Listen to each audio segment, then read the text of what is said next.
Bloat is a new screenlife horror film that is now available to check out on digital, and it's getting pretty bad reviews. In fact, it has a 4.1 out of 10 on IMDB, and I was very curious, why does this have such poor reviews? Hey everyone, my name is Ryan. Thank you guys for clicking on this video. I want to thank you if you are new to the channel or whether you're returning to the channel. I appreciate you guys clicking on this video to check out my thoughts. And if you are new to the channel, definitely hit the subscribe button. I do reviews like this all the time on the channel. Give the video a like and comment below, are you interested in checking out this film? And if you have checked it out, let me know as well what you think of it.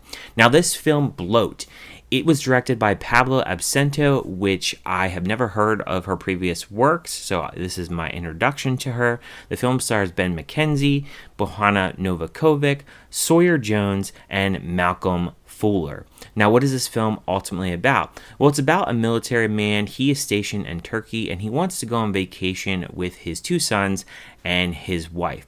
He books a flight to Tokyo, and he actually gets his leave canceled from the military. So basically, throughout this film, he is watching his family go on this vacation and just not able to be with them.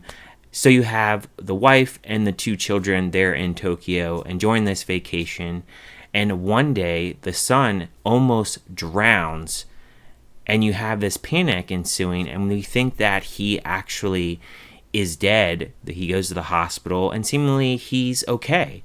Though we have learned in the past with this family, they have suffered from trauma. They had a daughter who was stillbirth, and unfortunately, that has really haunted them. So they thought they lost their son, but their son is presumably okay. But in reality, he's not okay because he's not the same son that they originally knew before he essentially almost drowned. He's starting to eat these cucumbers daily, and he also is really loving bugs, and he has bugs really surrounding him. And we see his moods change. We see that his eye color change, and he's just not his normal self. Now, I thought this was a very intriguing premise. Screen life genre, I really enjoy. Movies like Unfriended and Missing, they are definitely up my alley. So I was very intrigued with this movie and the story as to what was going to happen in this film. I like the whole idea of seeing things kind of unfold with this man and just how he really communicates within his family. He has this friend that he actually sends to go check on his family while he's in Turkey because he's very concerned for them. How his wife is really acting. There's certain little things that are going on with her. His one son, obviously, that almost drowned, like he's really worried about him. He notices the changes. And this film really goes into like Japanese folklore and demons. And there's a lot of looking up what that really means. You have the father here, he's looking on various websites, and he's really trying to get to the bottom of what is really going on. And I feel like in sort of this movie, he is kind of not necessarily paying attention all the way to how his son's acting, but then it seems like he really comes around. One thing I noticed about this man is, I don't know what he does in the military, but this man spends money like wildfire.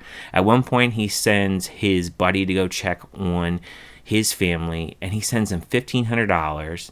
He buys his son a $700 drone at one point. And then he also sends other cameras to his other son to set up in the house to catch his other son's behavior to see what he's really dealing with. He spends another $1,000 on cameras as well.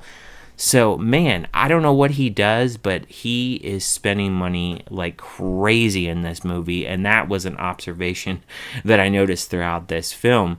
From a negative standpoint from this film, even though the story is very intriguing, I felt like the found footage kind of different like cameras that they had in here, I felt like there were certain points in here where there was too much glitching, and I understand like that is like the whole failure with like technology, but they do this over and over, and it really obstructs the viewer from really seeing the demon and really seeing like what isn't necessarily going on with, for instance, like the mother in here, the son as well. Those little things, I just felt like they kind of cut from them very quick, and they didn't really finish those scenes. Another thing with this film that is very weak is the ending itself. It's so abrupt. It doesn't explain certain things. Obviously, it goes into the folklore and it shows certain things of what this demon technically does and what he can really do to a young boy like this.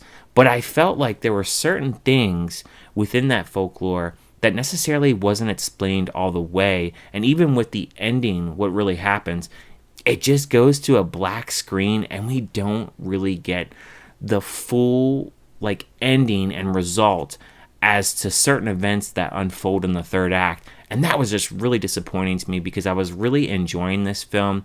And I understand now why this gets really bad reviews because of that aspect. But at the same time, I don't think this is a bad movie. I just think that if the writing was just a little bit tighter and we got a little bit more with that ending and a little bit more explanation, and then the whole glitching with the camera and just not really showing us the demon. If we had a little bit more with that, I think that this film could have been a lot more of a maybe scarier film, or maybe just getting the audience to feel like, man, this entity is just tearing this boy apart.